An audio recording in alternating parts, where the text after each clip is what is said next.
సరే, బాగానే ఉంది. అధికరణము.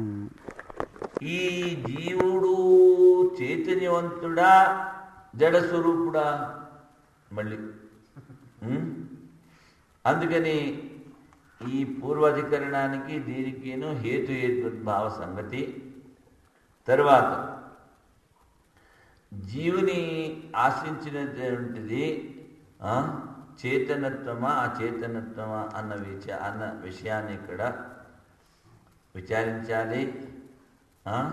జీవాత్మ చేతనమా జడమా అన్నది సంశయము. సుషుప్తాదులలో చైతన్యానికి అభావం ఉంది కనుక జీవాత్మ చిద్రూపుడు కాడు పూర్వపక్షం. చూడు, సుషుప్తిలో వాడు జడలా ఉంటాడు. వాడికి నిద్రపోతున్న వాడికి కొంచెం ఇవేవో ఉన్నాయే, ఈ ఎనస్థీసియా ఇలాంటివి ఏమన్నా కొంచెం ముక్కులో పెట్టాం అనుకోండి, ఇంకా అసలు క్లోరోఫామ్. మరి ఎనస్థీసియా అంటారేంటి? ఎనస్థీసియా ఇంజెక్షన్ ద్వారా ఇస్తారా? ఆ స్పాట్. ఈ క్లోరోఫారం అనేది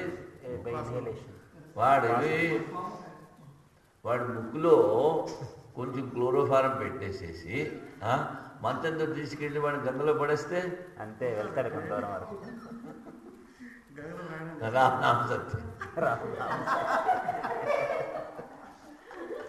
ఎందుకంటే జడలా కనిపిస్తున్నాడు వాడు. అందుకని జీవుడు జడము ఉంటాడు పూర్వపక్షి.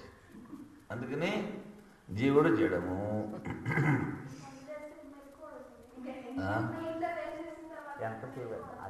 వాడు క్లోరోఫారం ఇచ్చేసాం కదా, అందుకనే క్లోరోఫారం అని చెప్పాను.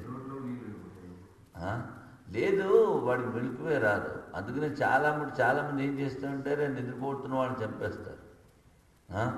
వాడు చేశాడు కదా పెద్ద మనిషి అశ్వత్థామ, ఉపపాండవం చంపేశాడు కదా. అందుకనే కదా వాడికి శాపం. ఇప్పుడు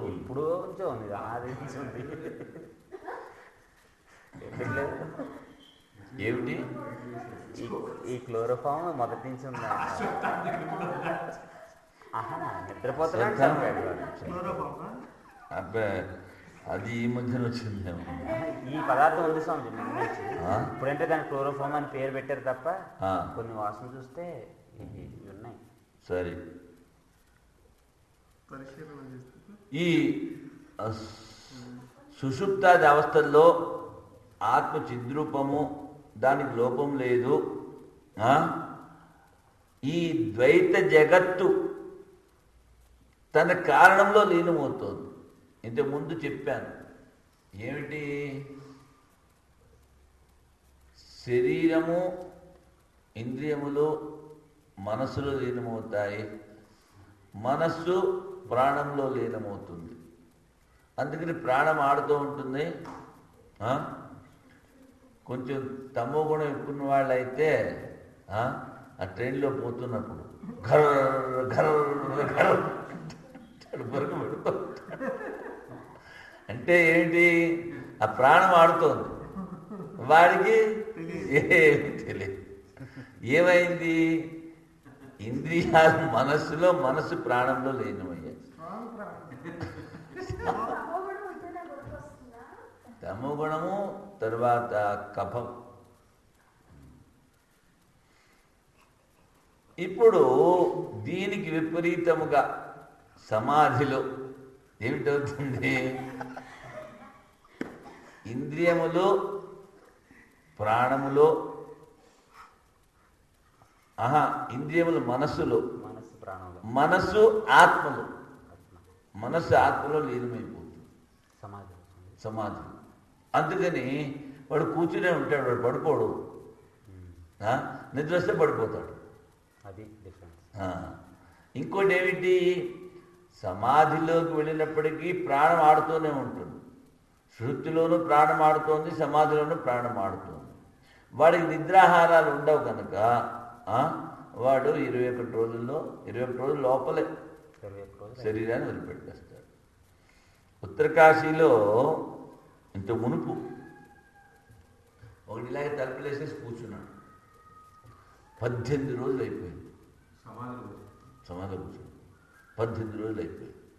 18 రోజులు అయిపోతే వీళ్ళు ఈ మీల సాధనలో ఒకటే కూడా వాడికి ఏమిటి అయిపోయిందో ఏమిటో బతుకున్నాడో లేదో అని చెప్పి వాడు ఇలా కూర్చుని వాడు తెల్లగా అయిపోయాడు.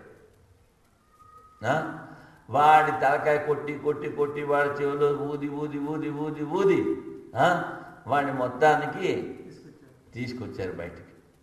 తీసుకొచ్చి ఆ పాలు నీళ్లు కలిపి వాడికి పట్టించి పట్టించి పట్టించి సమాధి కాస్త భంగం చేసేసారు. అంటే ఆ శరీరం ఇంకా 3 రోజులు ఉంటే పోయేది. వాడిని కాస్త బయటకు వాడి ఎంత పెట్టుకోలేదు.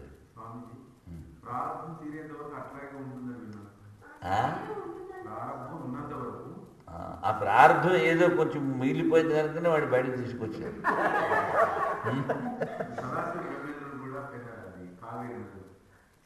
సదాశివ బ్రహ్మేంద్రులో అది ఆయన కేచరి ముద్ర వేసి ఉంటాడు. కేచరి ముద్ర వేసినప్పుడు వాడు ఎక్కడున్నా వాడు బతికే ఉంటాడు. అమృతం వస్తూ ఉంటుంది కనుక మళ్ళీ ఆ ఇసుక తవ్వేటప్పుడు వాడిని కాస్త బయటకు తీసుకొచ్చారు సదాశివ బ్రహ్మేంద్రుడు. సదాశివ బ్రహ్మేంద్రుడు బ్రహ్మసూత్రాల మీద వృత్తి రాశాడు. బాగుంటుంది.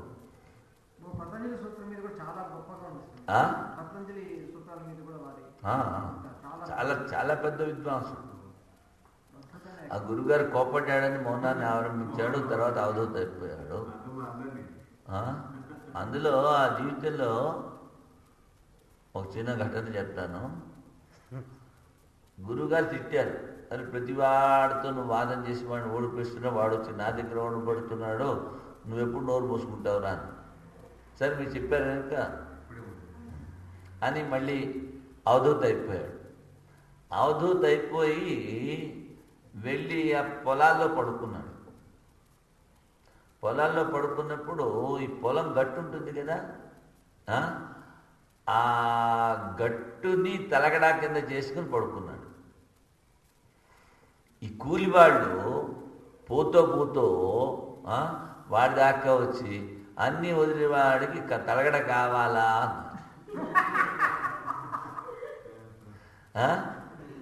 సరే రెండో రోజు ఏం చేశాడు, ఆ తలకాయ మళ్ళీ కింద పెట్టుకు పడుకున్నాడు.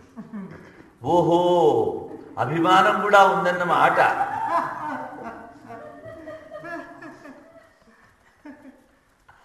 అప్పుడు ఆయన ఒక శ్లోకం రాస్తాడు. జీవితంలో ఉందని నాకు గుర్తులేదు. అంటే ఈ అభిమానము, ఈ అహంకారము, ఇలాంటివి త్వరగా పోన్నది ఏదో రాస్తాడు. ఎక్కడ ఇక్కడ దగ్గర అంటే ఆయన తమిళనాడు వాడు. తర్వాత చిన్నపిల్లల్ని బాగా లైక్ చేసేవాడు. ఒకసారి వాళ్ళందరూనేమో యాత్రకు తీసుకెళ్ళమంటే వాళ్ళందరినీ భుజాల మీద ఎక్కించి కళ్ళు మూసుకోమన్నాడు.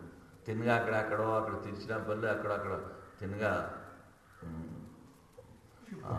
వెళ్ళిపోయాడు. ఆ తర్వాత ఏమో వాళ్ళకి అన్నీ ఏమో తినిపించాడు. వాళ్ళు మళ్ళీ ఇక్కడికి వచ్చారు. వచ్చి ఇంట్లో చెప్తే ఇదేంటి అది ఎలాగవుతుందంటే చూడు అక్కడ కొన్న వస్తువులు ఇంకా మా జేబులోనే చూపిస్తాడు.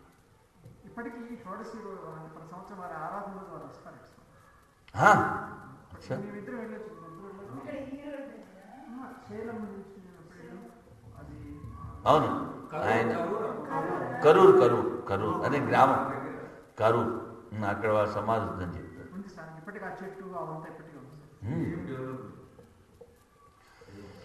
అచ్చా, సరే. ఇప్పుడు మనం చెప్తున్నది జ్ఞాధికరణం కదా. సుషుప్తిలో చైతన్యము ఉంటుంది నాయన, అది సంగతి. ఈ ఇంద్రియాలు అవి లయమైపోవడం మూలాన ద్వైత బుద్ధి మాత్రము లోపమవుతుంది. నహి దృష్టే విపరిలోపో విద్యతే అవినాశిత్వాత్. ద్రష్ట యొక్క దృష్టికి లోపము లేదు, అది నశించదు కనుక అని శృతి చెప్తోంది. అందుకని జ్ఞో అత ఏవా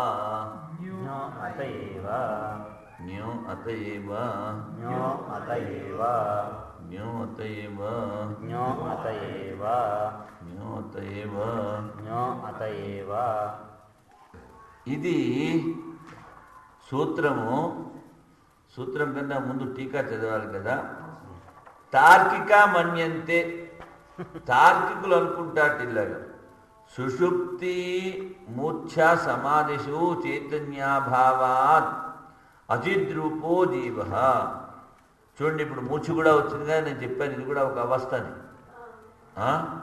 సుషుప్తి, మూర్ఛ, సమాధి, జాగ్రత్త, స్వప్నం, 5 అవస్థలు.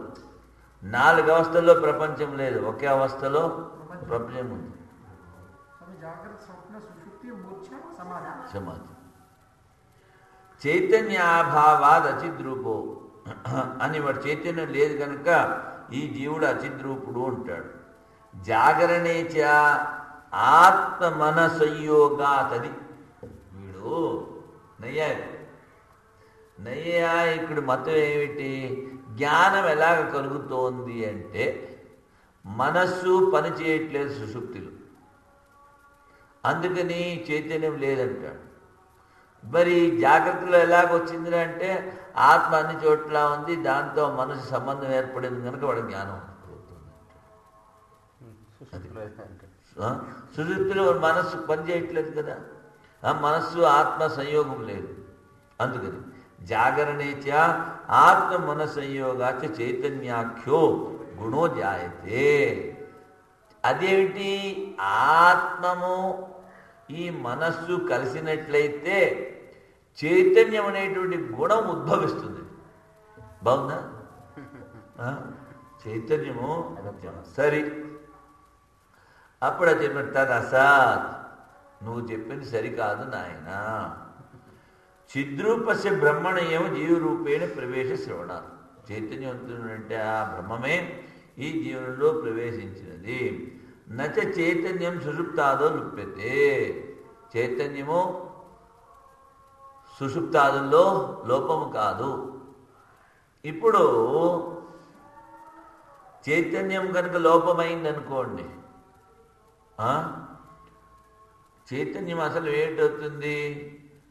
అజ్ఞాన ఆవరణము గల చైతన్యము.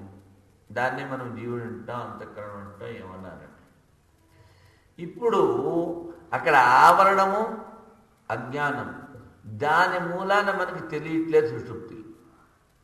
కానీ ఆ చైతన్యం యొక్క ఆనందాన్ని అనుభవించి వస్తున్నాం కదా. అందుకని నేను చైతన్యం సుషుప్తాదో నలుప్యతే. చైతన్యం ఎప్పుడూ ఉన్నది, అది లేని చోటంటూ లేదు. మరి దానికి లోపం ఎలా వస్తుంది? మరి లోపం ఎందుకు, వాడికి ఎందుకు తెలియట్లేదు అంటే ఒకటి అజ్ఞానము, రెండోది మనసు పనిచేయట్లేదు. అందుకని సుషుప్తాది సాక్షిత్వేన అవస్థాన సుఖమహం అస్వాప్సం నకించిద వేదిషం. సుఖంగా పడుకున్నా నాకు ఏమీ తెలియదు. అందుకని ఏమిటి? ఈ సుషుప్తికి సాక్షి రూపంలో ఆ చైతన్యం ఉండి తీరుతుంది.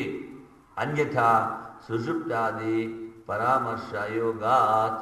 మరి నేను బాగా నిద్రపోయి నాకేమి తెలియదని ఎలా చెప్పగలడు? విచారించగలడు? విచారించలేడు.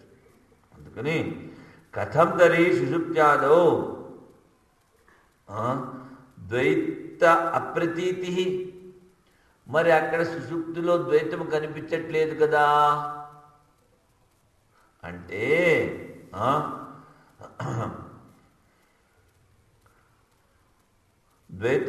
ద్వైతము లోపిస్తోంది అంటున్నాడు. ద్వైతము లోపిస్తోంది. ఎలాగా అంటే తథా చదివితే యద్వై తన్న పశ్యతి పశ్యన్ వై తన్న పశ్యతి నహి దృష్టిర్ విపరిలోపో విదితే అవినాశిత్వాత్ నదు తద్వితీయమస్తి తతో అన్యద్ విభక్తం యత్ పశ్యేత్.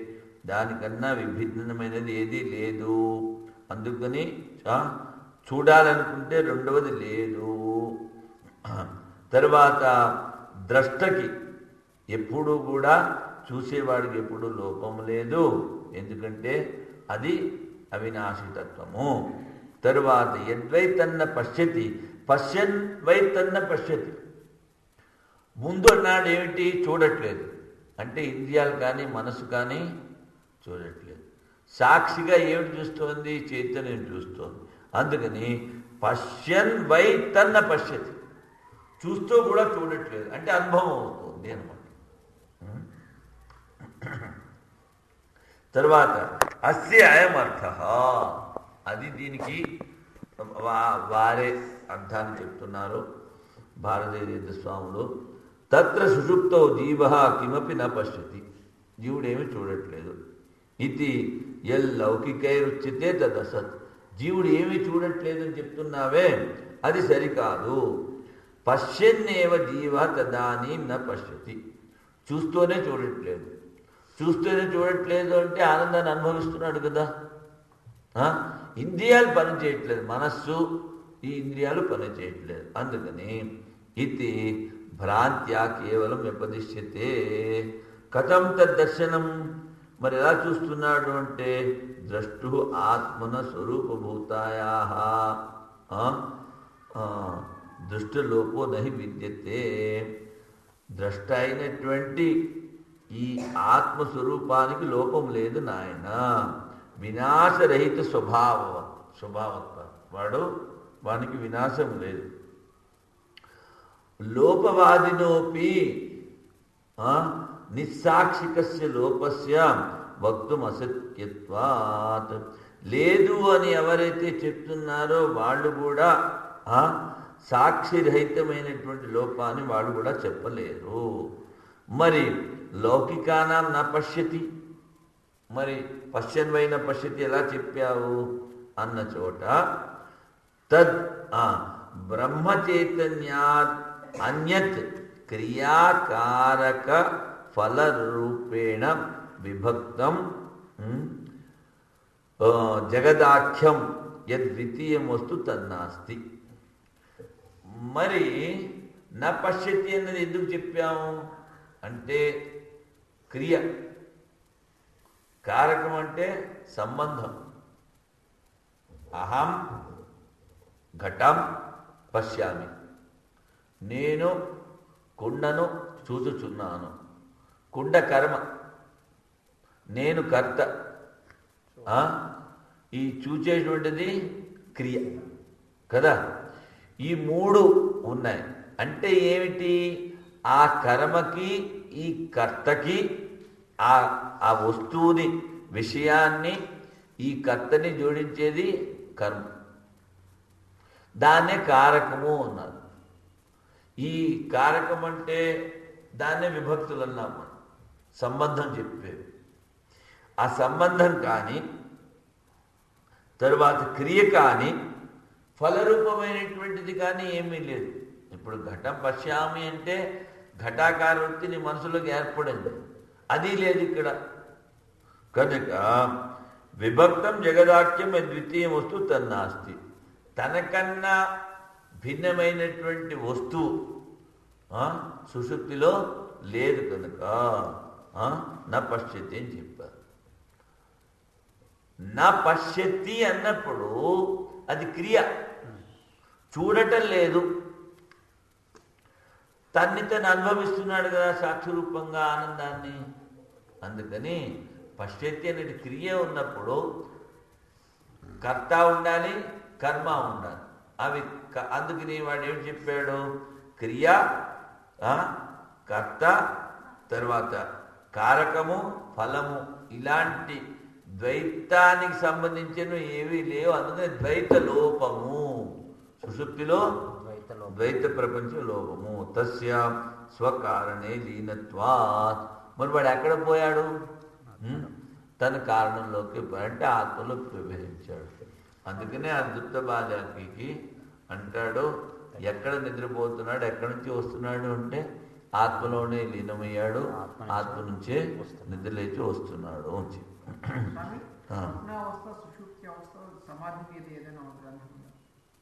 ఇదే మాండూక కారిక విడివిడిగా చెప్తాడు కదా.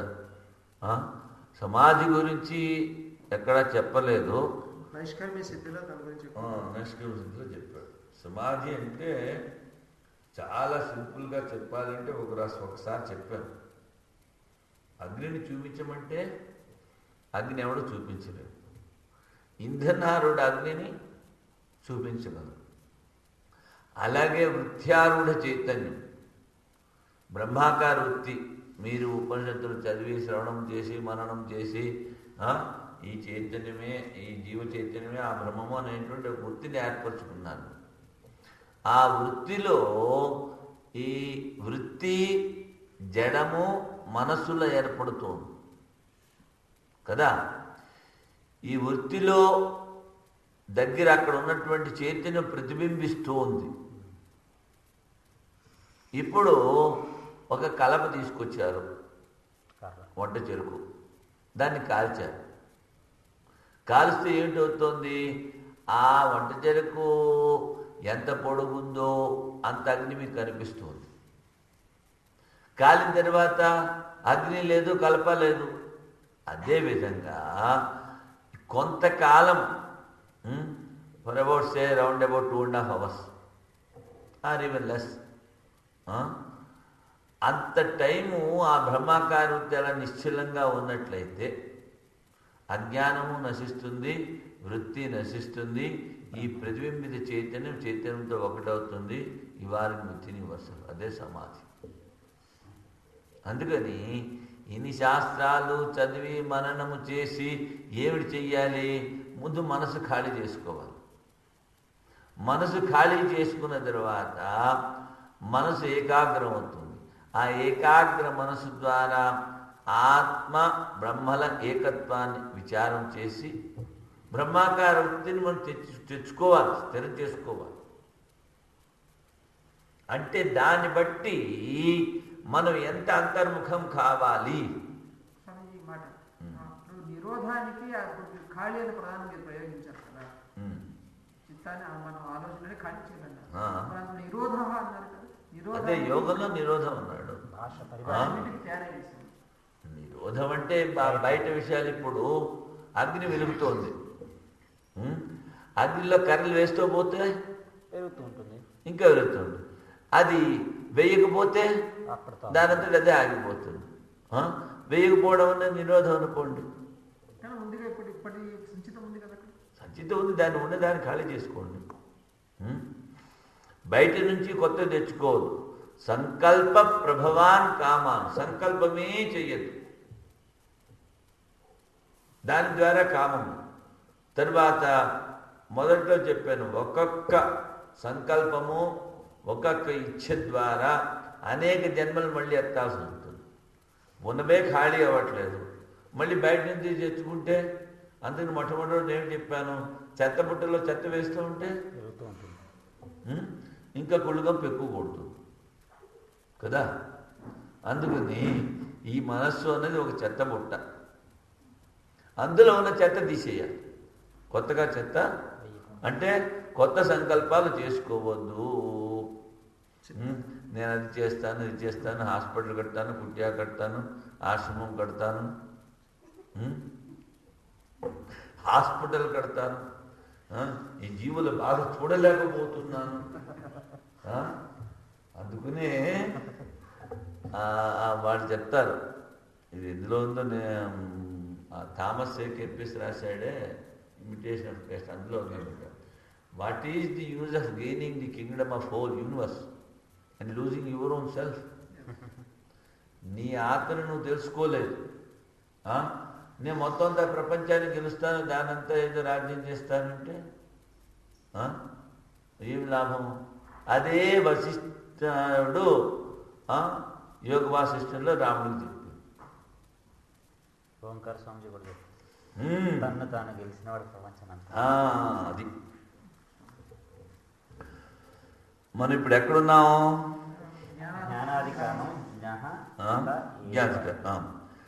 జాగరణవద్ అదృష్టి దృశ్య దర్శన వ్యవహారాణం అభావాత్.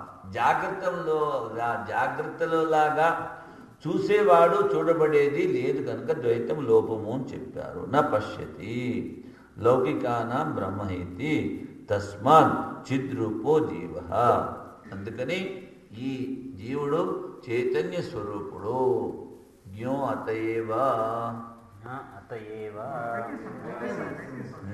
అదే అంటే ఈ జీవుడు అందుకనే చిద్రూపుడు. ఈ ఒకటే సూత్రం ఉందనుకోండి ఇందులో.